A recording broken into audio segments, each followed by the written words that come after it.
जय हिंद दोस्तों, स्वागत है आपका आपके अपने मोस्ट यूट्यूब प्लेटफॉर्म पे जो लगातार आपके लिए करंट अफेयर्स के महत्वपूर्ण प्रश्न लेके आ रहा है। उसी प्रकार आज भी हम करंट अफेयर्स के महत्वपूर्ण प्रश्नों की चर्चा करेंगे। ठीक है दोस्तों, तो चलते हैं हमारे आज के पहले प्रश्न पे। उससे पहले एक motivational thought.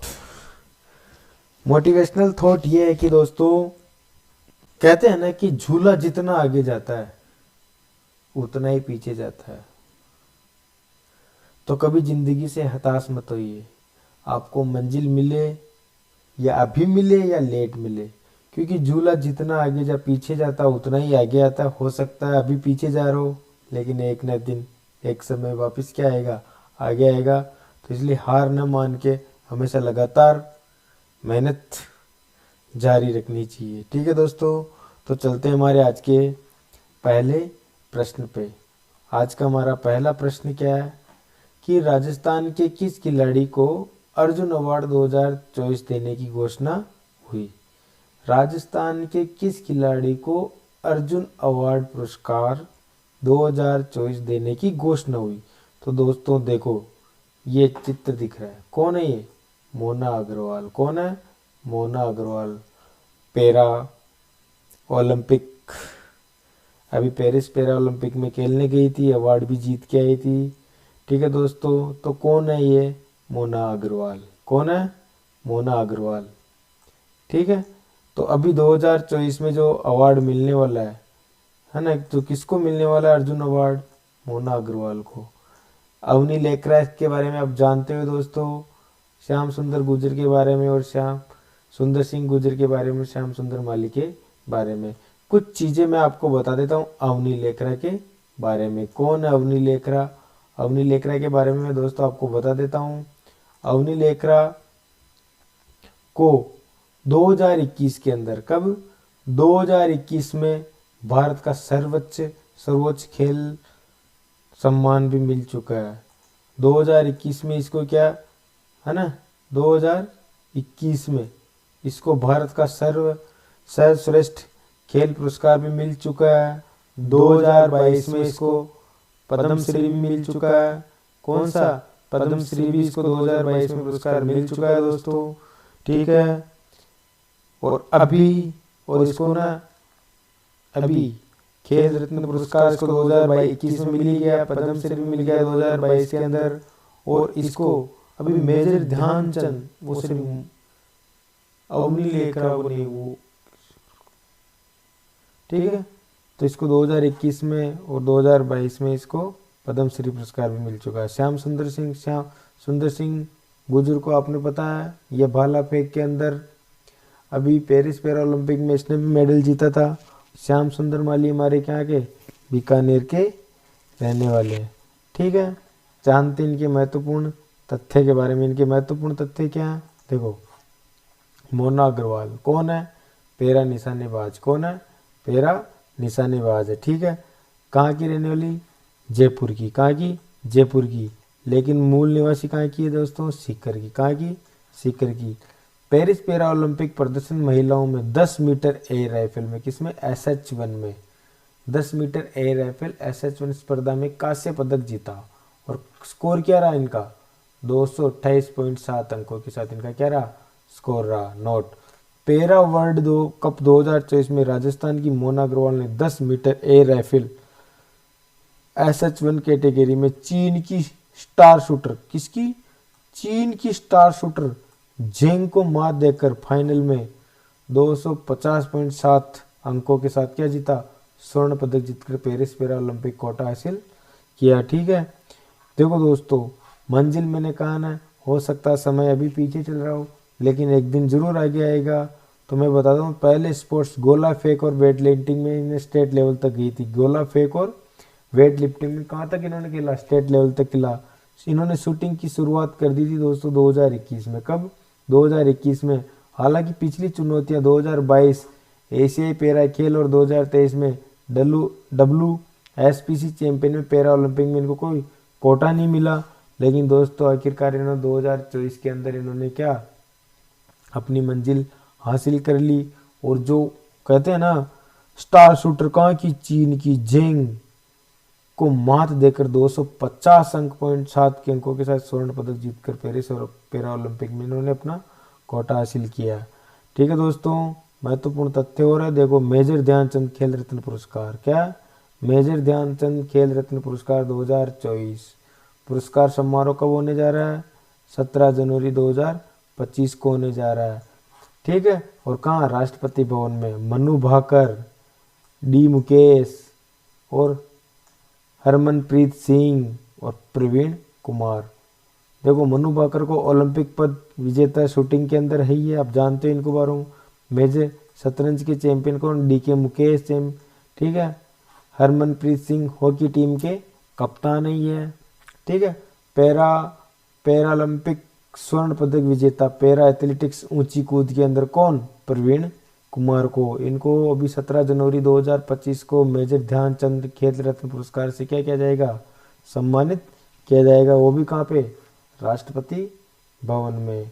Most important question है ये, मोस्ट इम्पोर्टेंट प्रश्न है ये दोस्तों। एक बार और रिवीजन कर लो। मोना अग्रवाल जयपुर की निवासी, और कितने अंकों के साथ कांस्य पदक जीता इन्होंने? प्रदर्शनी मेले में 228.7 अंकों के साथ इन्होंने कांस्य पदक जीता। ठीक है। और चीन की जेंग को हराकर 250.7, क्योंकि अंक भी महत्वपूर्ण है। क्या ये अंक भी दोस्तों सबसे ज़्यादा महत्वपूर्ण, इनको भी हमारे को याद रखना ही पड़ेगा। ठीक है, चलते हैं हमारे अगले प्रश्न पे। गणतंत्र दिवस 2025 में राजस्थान की झांकी की थीम क्या रखी गई? गणतंत्र दिवस 2025 में राजस्थान की झांकी की थीम क्या रखी गई है? तो उसकी झांकी थीम रखी गई दोस्तों, क्या? सोनो राजस्थान। क्या नाम रखा? सोनो राजस्थान नाम रखा। ठीक है। और महत्वपूर्ण तथ्य के बारे में देख लो। गणतंत्र दिवस 2025 में राजस्थान की झांकी में शामिल कौन? इस बार कौन? सोनो राजस्थान थीम पर तैयार किया जा रहा है। और झांकी की थीम क्या है? सोनो राजस्थान। राजस्थान की झांकी में मेवाड़ की म्यूरल आर्ट और प्रदेश की विकास गाथा को दर्शाया जाएगा। मेवाड़ की म्यूरल आर्ट और प्रदेश की विकास गाथा को क्या दर्शाया जाएगा। समारोह का आयोजन, ये झांकी 23 से 31 जनवरी तक दिल्ली के कर्तव्य पथ पर भारत के पर्व के दौरान प्रस्तुत की जाएगी। कब से? 23 से 31 जनवरी। ठीक है। विशेषताएं क्या रहेगी इसमें? तीज माता की सवारी। देखो ये तीज माता की सवारी, मैंने फोटो आपको सामने लगाई रखी थी। और हमारे राजस्थान की जो शेखावाटी की जो 7 हवेलियां हैं, 7 हवेलियों जोरोके और चित्रकारी दिखाई देगी। ठीक है। 7 हवेलियां जो भी है ना शेखावाटी की प्रसिद्ध 7 हवेलियां, जोरोके, चित्रकारी, उनमें क्या की जाएगी? दिखाई जाएगी। मोस्ट इम्पोर्टेंट प्रश्न है। ठीक है। चलते हैं अगले प्रश्न में। राजस्थान के वर्तमान लोकायुक्त जिन्होंने राज्यपाल को 36वां प्रतिवेदन प्रस्तुत किया जाएगा। राजस्थान के वर्तमान लोकायुक्त जिन्होंने राज्यपाल को 36वां प्रतिवेदन प्रस्तुत किया जाएगा, वो कौन है? तो वो कौन है दोस्तों? प्रताप कृष्ण लोहरा। कौन है? प्रताप कृष्ण लोहरा। ठीक है। इनके बारे में जान लेते हैं। महत्वपूर्ण तथ्य है, देखो लोकायुक्त राजस्थान न्यायमूर्ति प्रताप कृष्ण लोहरा ने दिनांक 1 जनवरी 2024 से 31 दिसंबर 2024 तक की अवधि में कौन सा 36वां वार्षिक प्रतिवेदन राज्यपाल हरिभाऊ वागड़े को क्या किया? प्रस्तुत किया भी। ठीक है। जस्टिस लोहरा के कार्यकाल का यह 4था वार्षिक प्रतिवेदन है। 3 प्रतिवेदन पहले इन्होंने सौंप चुके और ये 4था क्या था? प्रतिवेदन था। लोकायुक्त सचिवालय में 1 जनवरी 2024 से 24 को 4041 परिवाद लंबित थे तथा वर्ष 2024 में कुल 2068 नवीन शिकायतें प्राप्त हुई। इस प्रकार कुल 6109 परिवादों में से 2311 परिवादों का सूक्ष्मता से अवलोकन कर गुणावन के आधार पर निस्तारण किया। ठीक है दोस्तों, ये महत्वपूर्ण तथ्य थे, नोट कर लो, इनको एक बार समझ लो। चलते हैं हम अगले प्रश्न पे। UNCCD COP16 लैंड समिट का आयोजन कब और कहाँ किया गया, जिसमें बीकानेर के पर्यावरणविद प्रोफेसर श्याम सुंदर जीवाणी, कहाँ के, बीकानेर के श्याम सुंदर जीवाणी को प्रतिनिधि के रूप में आमंत्रित किया गया। तो ये रियाद 2024, कहाँ पे, रियाद 2024 में आमंत्रित किया गया इनके बारे में इनको। ठीक है, कौन है, देखो आयोजन का रियाद, कहाँ का शहर, सऊदी अरब का, 2 से 13 दिसंबर 2024। ठीक है, विषय क्या था, भूमि संरक्षण और पारिवारिक वानिकी। प्रोफेसर श्याम सुंदर जियाणी प्रतिवेदन के रूप में क्या किए गए, आमंत्रित किए गए, और इनका योगदान पारिवारिक वानिकी के माध्यम में भूमि संरक्षण है। ठीक है, उपलब्धि देखो इनकी, सामुदायिक भागीदारी से रेगिस्तान में स्थायी घास और देशज वनस्पति व वन्य जीवन संरक्षण, और सम्मान 2021 में UNCCD का लैंड फॉर लाइफ अवार्ड से सम्मानित हो चुके। ठीक है, इस सम्मेलन में राजस्थान को बड़ोपल व लूणकरणसर झील का भी यहाँ पे जिक्र हुआ। ठीक है, इस सम्मेलन में जो लूणकरण झील, हमारी लूणकरणसर झील है, बड़पोल, इन जिलों को भी क्या हुआ वहाँ पे जिक्र हुआ। ठीक है, अगला प्रश्न, राजस्थान को कोऑपरेटिव डेयरी फेडरेशन किन स्थानों पर डेयरी प्रोसेसिंग प्लांट स्थापित करेगा। राजस्थान कोऑपरेटिव डेयरी फेडरेशन किन स्थानों पर डेयरी प्रोसेसिंग प्लांट स्थापित करेगा। तो नाथद्वारा में भी करेगा, बांसवाड़ा में भी करेगा और भरतपुर में भी करेगा। उपयुक्त तीनों स्थानों पे, तो हमारा आंसर क्या होगा, उपयुक्त तीनों स्थानों पे। जानते हैं इनके महत्वपूर्ण तथ्य में, देखो 3 डेयरी प्रोसेसिंग प्लांट, कितने, 3, क्षमता कितनी होगी उनकी, 50,000 लीटर, कितनी होगी, 50,000 लीटर। स्थान और लागत, नाथद्वारा में कितना, 48 करोड़ का, बांसवाड़ा में कितना, 31 करोड़ का, और भरतपुर में कितना, 45 करोड़ का। ठीक है, प्रारंभ तिथि देखो, नाथद्वारा व बांसवाड़ा जो प्लांट है वो मार्च में शुरू कर दिया जाएगा। अभी 2025 मार्च में क्या कर दिया जाएगा, शुरू कर दिया जाएगा। राजस्थान कोऑपरेटिव डेयरी फेडरेशन 2025 में एक पाउडर प्लांट, पशु आहार व संयंत्र लगाएगी। ठीक है, राजस्थान को कोऑपरेटिव डेयरी फेडरेशन की संबंध प्रबंध संचालक कौन, अभी श्रुति भारद्वाज, कौन है, श्रुति भारद्वाज इसकी संचालक है। ठीक है, अगला क्वेश्चन, प्रदेश में संचालित स्वास्थ्य नारी चेतना अभियान का मुख्य उद्देश्य क्या है। स्वास्थ्य नारी चेतना अभियान का मुख्य उद्देश्य महिलाओं के ब्रेस्ट और सर्वाइकल कैंसर के प्रति जागरूकता फैलाना। ऑप्शन नंबर बी, ये प्रदेश में स्वास्थ्य नारी चेतना अभियान का मुख्य उद्देश्य है। देखो मुख्य उद्देश्य क्या है, अब कब से, अवधि 7 नवंबर से 10 जनवरी 2025 के बीच में अभियान चलाया जा रहा है, स्वस्थ नारी चेतना अभियान। आयोजक कौन है, राजस्थान का स्वास्थ्य विभाग। ठीक है, उद्देश्य क्या है, महिलाओं के ब्रेस्ट कैंसर और सर्वाइकल कैंसर के प्रति जागरूकता। ठीक है, स्क्रीनिंग सुविधा भी वहाँ पे क्या प्रदान की जा रही है। ठीक है, चलते हैं अगले प्रश्न पे। नन्हे कलाकार फेस्टिवल शिल्पग्राम जवाहर कला केंद्र जयपुर में कब आयोजित किया जा रहा। तो ये किया जा रहा दोस्तों 4 और 5 जनवरी। कब, 4 और 5 जनवरी को, जिसमें राजस्थान को, जिसमें छोटे छोटे बच्चों को हमारे राजस्थान की संस्कृति, कला संस्कृति के बारे में, इसके इतिहास के बारे में वहाँ पे बताया जाएगा। नन्हे कलाकारों को उनके हमारे राजस्थान की संस्कृति, भूगोल और हमारे इतिहास के बारे में क्या वहाँ बताया जाएगा। ठीक है, हाल ही में CRPF का महानिदेशक किन्हें नियुक्त किया गया, फोटो देखो, वितुल कुमार। कौन, वितुल कुमार को नियुक्त किया गया। ठीक है, जानते हैं कि महत्वपूर्ण तथ्य के बारे में, वितुल कुमार को 31 दिसंबर 2024 को प्रभावी रूप से केंद्रीय रिजर्व पुलिस बल CRPF का महानिदेशक नियुक्त किया गया है। और ये नियुक्ति मौजूदा महानिदेशक अनीश दयाल सिंह की सेवानिवृत्ति के बाद कुमार उत्तर प्रदेश कैडर के क्या है 1993 बैच के वरिष्ठ आईपीएस अधिकारी है। ठीक है, इससे पहले सीआरपीएफ के विदेशी महानिदेशक के रूप में भी क्या थे, कार्यरत थे। ठीक है दोस्तों, तो चलते हम अगले प्रश्न पे।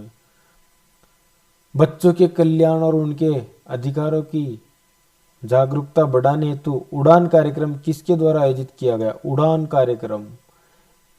बच्चों के कल्याण और उनके अधिकारों की जागरूकता बढ़ाने हेतु उड़ान कार्यक्रम किसके द्वारा आयोजित किया गया?